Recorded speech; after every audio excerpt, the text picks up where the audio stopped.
चलते जलते हुए दबे पाँव की कोई जाग न जाए, चलते हैं दबे पाँव की कोई जाग न जाए, गुलामी के असीरों की बस यही खास अदा है।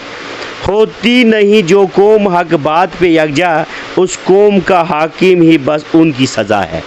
भाजपा स्टेट स्पोक्स पर्सन हैं शाहीन जमाली जी, जो युवा लीडर हैं भाजपा के और काफ़ी अच्छा काम कर रहे हैं ग्राउंड पे, ग्राउंड ज़ीरो पे हमेशा हम इनको देखते हैं। आज हमारे साथ जुड़ चुके हैं, इनसे हम जानेंगे कि पॉलिटिकल एक्टिविटीज़ के बारे में और जो मसले मसाइल जो है गांव देहातों में होते हैं। ज़्यादातर रामबन ज़िला की अगर मैं बात करूं तो काफ़ी सारे बुनियादी सहूलियात से फुकदान है। अभी अगर बिजली की बात करें, हेल्थ सेक्टर की बात करें और बाकी जो महकमा जात है, जिस तरह से राशन कार्ड के इशू चल रहा है रामबन के अंदर, तो इनसे हम सीधा बातचीत करने की कोशिश करेंगे। सर, आपका वैली ऑनलाइन में खैर मकदम है। थैंक यू, धन्यवाद, बहुत बहुत शुक्रिया। सर, आपसे जानना चाहेंगे आपका सियासी कदम और भाजपा को चुनना, इसके ऊपर मैं जानना चाहूँगा। देखिए, मेरा इंटेंशन यही है कि लोगों की भलाई, और मैं ये चाहता हूँ कि वेलफेयर कॉन्स्टिट्यूंसी बने, वेलफेयर पंचायत बनाए, और जहाँ पे इंसाफ हो, जहाँ बराबरी हो, जहाँ हक मिलेगा, वही मेरा इंटेंशन यही है कि विकास, डेवलपमेंट और लोगों की भलाई के लिए मैं इस पॉलिटिक्स में आया। आपने भाजपा ही क्यों चुनी? आपके पास और भी विकल्प थे, एनसी में जा सकते थे आप, पीडीपी में जा सकते थे, कांग्रेस में जा सकते थे, भाजपा क्यों चुनी आपने? देखो, हम बिलीव करते हैं डेवलपमेंट जो तरक्की कर सकती है, और ये सरकार जो जिस तरीके से ये बनने के बाद जो काम किया, जो डेवलपमेंट किया, मुझे नहीं लगता ये जो 10 साल है ये 70 साल से भी भारी पड़े। अगर कंपेयर करेंगे, मच बेटर देन ये ड्यूरेशन रहा। तो आपसे बातों का सिलसिला आगे बढ़ाएंगे, आपसे जानना चाहेंगे जहाँ से आप बिलोंग करते हैं वहाँ पे भी जो बुनियादी सहूलियत का फुकदान है। अगर मैं राशन के हवाले से बात करूँ, राशन कार्ड का मसला जो है, जो रामबन ज़िला के अंदर के साथ साथ पूरी स्टेट में है, राशन कार्ड ना होने की वजह से लोगों को तरह तरह की मुश्किलात का सामना है। जिस राशन कार्ड पे आप इलेक्शन लड़ते हो, आप इंतखाबात में बोलते हो कि सेंट्रल स्पॉन्सर स्कीम्स जो हैं वो हम ग्राउंड पे इम्प्लीमेंट कर रहे हैं, लेकिन राशन कार्ड से लिंक्ड जो है काफ़ी स्कीमें होती हैं, तो उससे मैं आपसे जानना चाहूँगा वो राशन कार्ड बनना क्यों बंद है? बिल्कुल, मैं परवेज़ साहब, मैंने आपको ऑलरेडी कहा कि शाहीन कभी परवाज़ से थकता नहीं। आपने देखा होगा कि कल मैं पिछले 3 दिनों से वादी नील में था, और कल उसके बाद 2 दिन में महू था, खड़ी था, और आज मैं यहाँ हेडक्वार्टर में। और लोगों के मसला, जहाँ तक सवाल है ये राशन कार्ड का मसला, मैंने 2-3 दिन पहले मैंने एक लेटर भी लिखी है एलजी साहब, चीफ सेक्रेटरी साहब, और मंत्रालय को भी मैंने लेटर लिया, क्योंकि हम धन्यवाद करते हैं प्रधानमंत्री का कि जो 300 करोड़ मकान दिए, लेकिन उन मकानों में से जो एलिजिबिलिटी फॉर्म है, राशन कार्ड मस्ट है। अगर आधार कार्ड या अकाउंट, बैंक अकाउंट, वो होता है अवेलेबल, लेकिन उसके लिए मैंने बात की और मैंने लेटर भी लिखी कि जो पोर्टल है 2000, मतलब जो पोर्टल हो, जैसे राशन कार्ड जिस पे बन सकता है वो पोर्टल खोले, और राशन कार्ड जब बनेगा फिर ही वो हकदार, क्योंकि मैक्सिमम जितने भी स्कीमें हैं उसमें मैन जो है वो राशन कार्ड है। सर, आपसे मैं जानना चाहूँगा, राशन कार्ड के ऊपर कुछ सिलेक्टेड जो हमारे नेता हैं वही बात करते हैं, उसका क्या वजह है?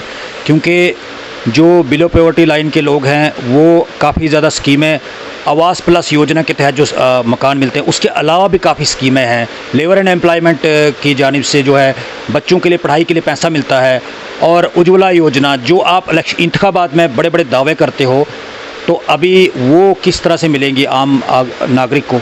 जनाब, मैं 1 लाख बार कहूँगा कि I am the deserving candidate for MLA Banihal constituency. मैं डिज़र्विंग हूँ MLA के, मैं 1 बार नहीं, लाख बार कहूँगा। और मैं आपके माध्यम से ये बताना चाहता हूँ, मेरे बानीहाल कॉन्स्टिट्यूंसी में जितने भी कैंडिडेट थे, चाहे विकार रसूल वानी साहब, सजाद शाहीन साहब, ये बड़े बड़े जो भी कैंडिडेट है, उन्होंने मेरा फार्म खुद भरना चाहिए, और मुझे बिना मुकाबला MLA लड़ने के लिए तो मैं तैयार हूँ, इंशाल्लाह जीतूँगा, क्योंकि मेरी कारकर्दगी है। आप अंदाज़ा करो, ये वही कर सकता है बात जिसने गरीबी देखी होगी, जो जुल्म वो सितम में रहा होगा, जिसने गरीबी, जो बिल्कुल प्रिंस की तरह ही पैदा हो गया, उसको क्या कहना है? हमने देखा राशन कार्ड के मुद्दे पे जो है सलीम भट्ट साहब जो भाजपा से ही आते हैं, उन्होंने भी काफ़ी प्रोटेस्ट वगैरह किए बनिहाल के अंदर, और इलियास वानी जी वो भी इसके बाद। तो लेकिन यहाँ पे अगर मैं बात करूँ जो पिछले कई सालों से जो पावर में है विकार रसूल वानी जी हैं, तो उनके हवाले से बात करूँगा, वो इसके इशू पे क्यों नहीं बोलते हैं? नहीं, मैंने कह दिया ना ऑलरेडी। हाँ, जो आपने बीच में बात कही थी इलियास वानी की, इलियास वानी जी की मैं बात करूं, उसमें सलीम साहब ने कहा था पिछली बार, वो कहा था डायरेक्ट बी टीम ए टीम वगैरह डायरेक्ट आना चाहिए, तो उसके लिए मैं सल्यूट करता हूं इसको, इलियास जी को, क्योंकि वो बीजेपी की टीम के साथ वो शाना बशाना आ गया। मुझे लगता है कुछ हो सकता है वो बात मत उसने अमल किया होगा, और वो जो डायरेक्ट आने चाहता है, तो जो हमारी टीम के साथ वो फ्रेंड था, मैं इलियास जी का धन्यवाद करता हूँ। तो आपका कहने का मतलब है कि इलियास जी कहीं ना कहीं आपके टच में है? नहीं, संपर्क में? टच नहीं, बल्कि यार आपके संपर्क में। सलीम साहब ने जो बात कही थी, अगर भाजपा ने, सलीम साहब ने अगर वहाँ धरना लगाया, धरने में फ्रंट लाइन पे था इलियास जी, तो मुझे लगता है उस पर अमल किया होगा। बस मैं इसके बाद आगे आप खुद ही देख। मैं आपसे जानना चाहूँगा, जिस तरह से सियासी हलचल चल रही है पिछले कई सालों से रामबन के अंदर, बनिहाल के अंदर, ये दो कॉन्स्टिट्यूंसियाँ हैं हमारी, जहाँ पे सबसे पोरेस्ट डिस्ट्रिक्ट हमारा माना जाता है, यहाँ पे तरह तरह की मुश्किलात है लोगों को, लेकिन जो हमारे मेन स्ट्रीम लीडर हैं वो इस पे बात नहीं करते हैं। तो क्या वजह है? क्या वो एक आवाज़, मास की आवाज़ जानना चाहते हैं, या कोई ऐसा प्रोटेस्ट हो, या तो कोई उनको सियासी मंच ऐसा उसका इंतज़ार है, या कुछ और मसला है इसमें? परवेज साहब, मैंने आपको बोल दिया कि इसमें तड़प होनी चाहिए, पैन होनी चाहिए। ये थोड़ी leadership quality is not everyone's capability, ये हर एक लीडर नहीं बन सकता है। और दर्द, लीडर तो है काफ़ी, लेकिन दर्द महसूस वही कर सकता है जिसने गरीबी देखी होगी। जो बेचारा मैं हूँ, मैं प्रवक्ता भी हूँ, लेकिन सारे लोग कहते हैं कि भाई तू पैदल ही जाता है, पैदल ही आता है, लेकिन मैंने गरीबी देखी है। क्या आपसे जानना चाहूँगा, जिस तरह से आपने बोला कि मैंने गरीबी देखी है और आपने भाजपा चुनी है, भाजपा में हो आप, तो डॉक्टर जितेंद्र सिंह जी तीसरी बार जो है मेंबर ऑफ पार्लियामेंट बने हैं, तो क्या ये राशन कार्ड का मुद्दा आप उन तक पहुंचाएंगे? डेफिनेटली मैंने हाईकमांड से भी कहा और डॉक्टर साहब से भी कहे। डॉक्टर साहब भी मैं शुक्रिया अदा करता हूँ कि विद इन नो टाइम बहुत जम्मू कश्मीर में जो भी आता है उसमें सारा क्रेडिट अगर जाता है वो डॉक्टर साहब, और इस मसले को भी हमने उछाला है और कहा है हमने, तो मुझे उम्मीद है हफ्ते के अंदर अंदर 10 दिन के अंदर अंदर ये खुशखबरी। डीडीसी काउंसिल रामबन में अभी जब से जो हमारे सरपंचेज़ हैं उनकी पावरें ख़त्म हो गई हैं, बीडीसीज़ की पावरें ख़त्म हो चुकी हैं, तो उनका जो बजट है वो डीडीसी को ट्रांसफ़र किया जा रहा है। तो क्या लगता है ये जस्टिफाई है किसी हिसाब से? और वो जो सरपंच अपने हिसाब से प्लान बनाते थे और बीडीसी अपने प्लान बनाते थे, क्या वो डीडीसी उनको पूरा कर पाएंगे और वो किस हद तक जो है जस्टिफाई है? सर, ये आना नहीं, उनको नहीं, जो पंचायत का जो पावर्स थे ना, वो इसको जो बीडीओ साहब है, बीडीओ उसको वो दे दिया गया, क्योंकि प्लान्स भी बने हुए हैं और ये ग्राम सभा मैं बताऊँ, मैं समझ गया। लेकिन जो फंड्स थी डीडीसी काउंसलरों को मैं हाथ जोड़ के निवेदन कर रहा हूँ, कई जगह पे शिकायतें आई है। जो पहले प्लान बनता था वो काम जो करते थे, जहाँ पहले बना हुआ था ना उसी को नया पुराना करते थे, कुछ शिकायतें आई है। मैं तो एलिगेशन डायरेक्ट नहीं बताऊँगा, लेकिन उसके लिए मैं ग्राउंड लेवल पे भी जाऊँगा कि पहले जो कोई बना था उसी को रिनोवेट करना, या अपने अपने बंदे वोटर्स वगैरह वगैरह। फंड्स जो है, फंड्स लोगों की राय जिसमें पूरी पब्लिक को फ़ायदा मिले, उस तरीके से वो फंड्स यूटिलाइज होने। और उसके साथ साथ जो चेयरमैन है, चेयरमैन ने भी एक आंख से देखना है पूरे डिस्ट्रिक्ट को, ये नहीं फलानी जगह उस एरिया का है, वो भी अपने ही है। लेकिन क्या आपको पार्शलिटी लगती है, क्योंकि जो चेयरमैन डीडीसी चेयरमैन है वो एनसी से बिलोंग करती हैं, तो आपको कोई ऐसा पार्शलिटी लगी, कोई ऐसा लगा आपको कि उन्होंने अपनी पार्टी के लोगों के लिए, अपने इलाकों के लिए ज़्यादा काम किए, बाकी इलाकों को जो है उन्होंने नज़रअंदाज किया, कुछ ऐसा लगा आपको? कुछ मुझे लग रहा है कुछ डिस्कोरेज थे, बाकी जो काउंसलर्स थे डीडीसी बोले उनके कुछ शायद डिस्कोरेज कुछ लग रहा है मुझे, मैं तो डायरेक्टली नहीं कर सकता हूँ। लेकिन अब शाहीन जमाली एक युवा लीडर है और भाजपा में कहाँ देखते हैं अपने आप को, और किस तरह की तैयारियां हैं असेंबली इलेक्शन के लिए आगे, क्योंकि असेंबली इलेक्शन के लिए भी काफ़ी तैयारियां चल रही हैं, तो कुछ आपकी तरफ से जानना चाहूँगा, आप अपने आप को कहाँ मानते हो, क्या कॉन्फिडेंस है और क्या रिस्पॉन्स है लोगों का? जनाब शाहीन जमाली साहब ने जो सेक्रीफाइस दिया है ना, मुझे नहीं लगता किसी ने वैसी सेक्रीफाइस। शाहीन जमाली साहब ने लेक्चरर था, गेस्टेड था, वो नौकरी छोड़ी। और शाहीन जमाली साहब का जो मकसद है ना, शाहीन जमाली साहब जम्मू कश्मीर का जो चीफ मिनिस्टर बनने का, अभी नहीं, आगे 20 साल हो, 15 साल हो, एमएलए की तो बात ही नहीं। एमएलए के लिए तो हम तैयार है, 101% लोग चाहते हैं। और मैं सल्यूट करता हूँ जो युवा। जानना चाहूँगा जो अपकमिंग इलेक्शन हैं, अभी जो डीडीसी के इलेक्शन भी आने वाले हैं साल के बाद, और उसके बाद सरपंचेस के इलेक्शन हैं, तो आपकी क्या तैयारी है उसके लिए? और एमएलए के इलेक्शन जो असेंबली इलेक्शन है उसके लिए क्या तैयारी है आपकी?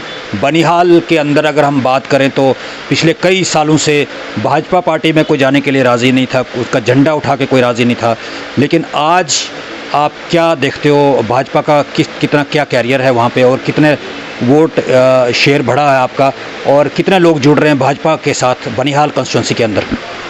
भाजपा ही भाजपा था, क्योंकि वो लोग पिछले 8 सालों जो अशुद्ध होता है ना, अशुद्ध जो रीच है ना, रीच जो होता है, बालू जो होता है ना, उसको हम इंग्लिश में कहेंगे हर्बिनेशन। हर्बिनेशन होता है the process of resting and sleeping for the long duration, उसको हम हर्बिनेशन कहेंगे। जैसे रीच होना है, वो सो जाता है, 8 महीने सो जाता है, उसके बाद वो जागता है। उसी तरीके से जो बाकी पार्टी के लोग थे, लीडरान थे, जो भी थे, वो उसी तरीके से अशुद्ध खा के सो गए थे। इनको याद आता है सिर्फ जब इलेक्शन आएंगे ना कोई, तब तक ये कहते हैं बाइकाट बाइकाट।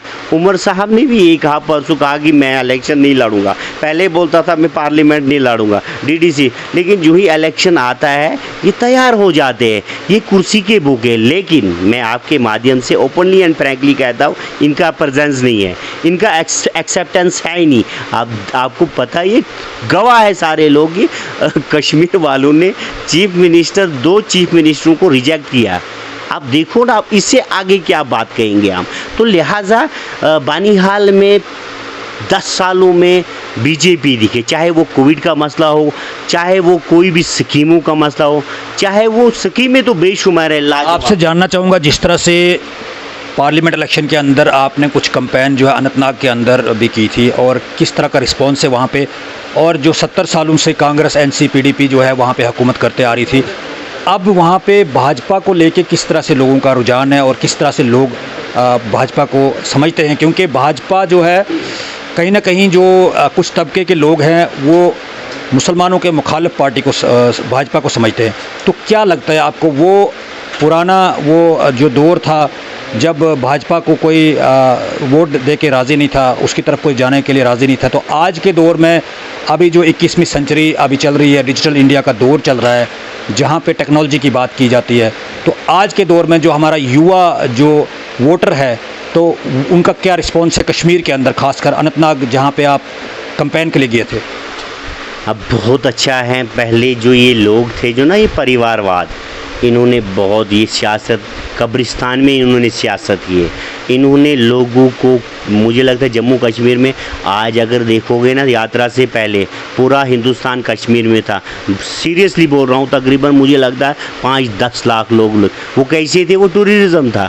आज इतना खुश है, आप देख सकते हो लाल चौक में क्या है, क्या मतलब किस तरीके से वहाँ पे पहले क्या करते थे, इन्होंने कैलेंडर जारी किया था।